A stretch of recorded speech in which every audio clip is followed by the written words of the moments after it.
I remember walking into that meeting room like it was any other day, just another face-to-face, a chance to align on projects and maybe share a few laughs. But from the moment I shook hands, something felt off. There was a coldness in the grip, a hesitation in the eyes that I couldn't quite place. We sat down opposite each other, the air thick with an unspoken tension.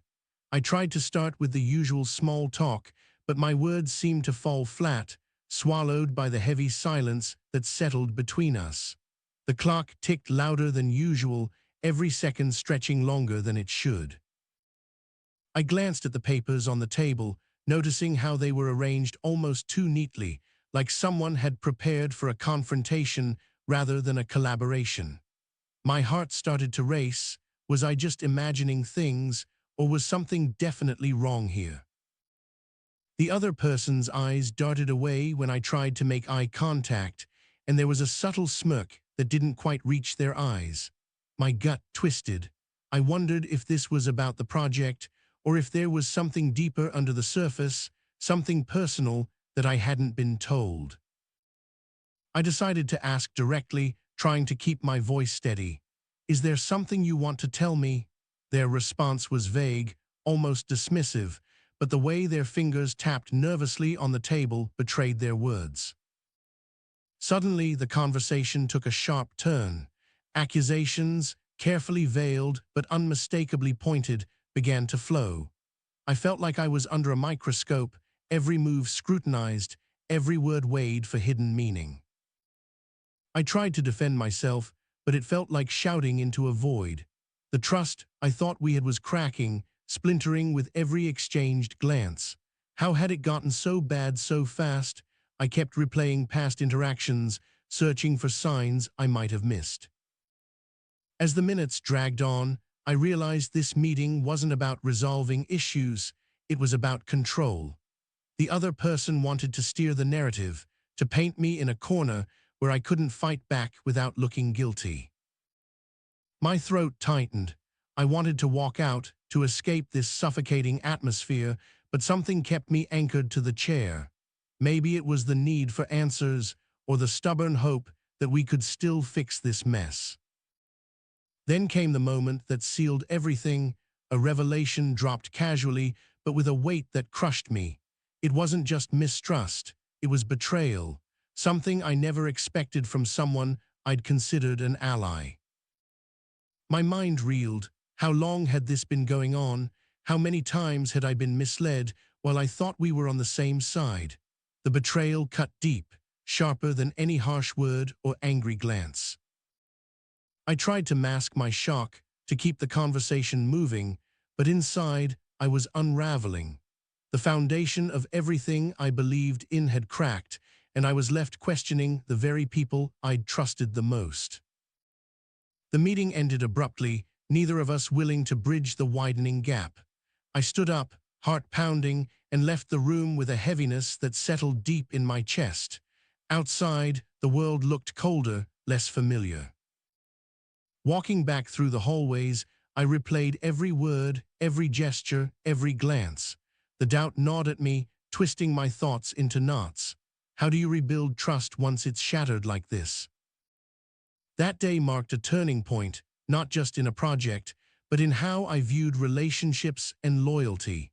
The scars of that meeting linger, a constant reminder that trust can be fragile, and once broken, it's never quite the same. Even now, I find myself hesitating before extending trust, wondering if I'll ever fully heal from the wounds inflicted in that room. The meeting was supposed to bring clarity, but instead, it left me tangled in uncertainty. And yet, despite everything, a small part of me still hopes for reconciliation, for the chance to mend what was broken, even if it feels impossible right now. Because trust isn't just about past actions, it's about the possibility of change, of growth, of forgiveness. But that possibility feels so distant, like a faint light flickering at the end of a long, dark tunnel. So here I am, stuck between bitterness and hope, unsure which path to take next. The meeting that went wrong wasn't just a moment in time, it was the start of a journey I never asked for, filled with questions that have no easy answers. And maybe that's the hardest part, living with the unknown, carrying the weight of what could have been, and trying to find the strength to move forward, even when the way is unclear. I'm sharing this story not because I have all the answers, but because I think so many of us have been there, caught in the crossfire of broken trust and complicated emotions, trying to make sense of it all. If you've ever felt that sting, that sinking feeling when someone you counted on lets you down, you're not alone. We all have moments that test us, that challenge what we believe about people and ourselves. And maybe, by sharing these moments, we can start to heal together, even if the road ahead is uncertain and the wounds still fresh. So this is where my story pauses, in the middle of the storm, with no clear resolution, just the raw, messy truth of a meeting that went wrong and the trust that followed it into darkness. I don't know what happens next, and maybe that's the point. Sometimes, the hardest part is simply living through the moment, holding on tight, and hoping that someday the pieces will start to fit again. For now, I'm just trying to breathe through the doubt, to keep my heart open despite the fear, to believe that trust can be rebuilt, even if it takes time I don't yet have. This story is far from over, and the lessons I'm learning are still unfolding. But one thing's certain, trust, once broken, leaves a mark that never truly fades.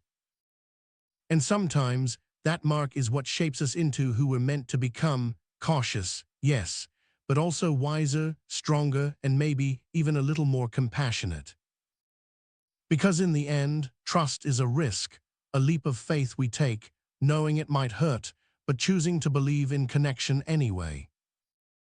That's the story I'm living now, caught between fear and hope, betrayal and forgiveness, the past and whatever future awaits just beyond the horizon. I don't have all the answers, and I don't know where this road will lead, but I'm still walking it, one uncertain step at a time. And maybe that's enough for now. Because sometimes, surviving the meeting that went wrong is the first step toward finding peace again. And that's a journey worth taking, even when trust feels like the hardest thing to give. I hope sharing this has helped you see that you're not alone, that others have faced the same pain and confusion, and that together we can find a way through the darkness. Thank you for listening and for being part of this conversation.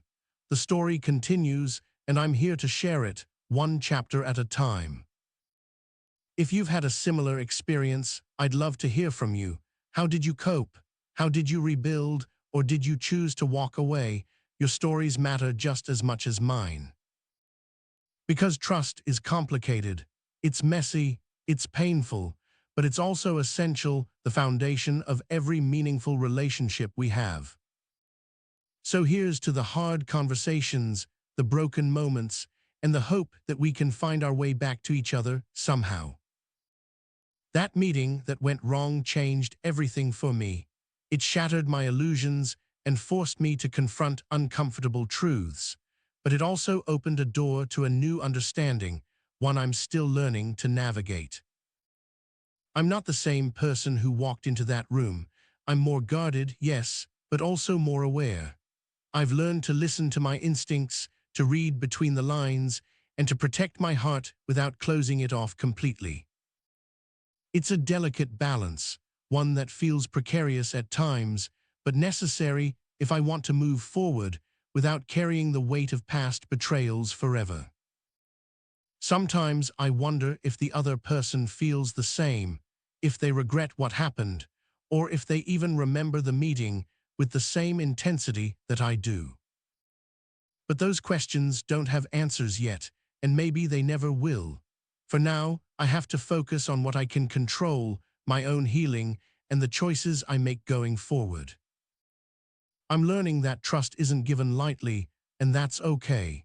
It's earned, slowly and carefully, through actions that match words and honesty that can't be faked.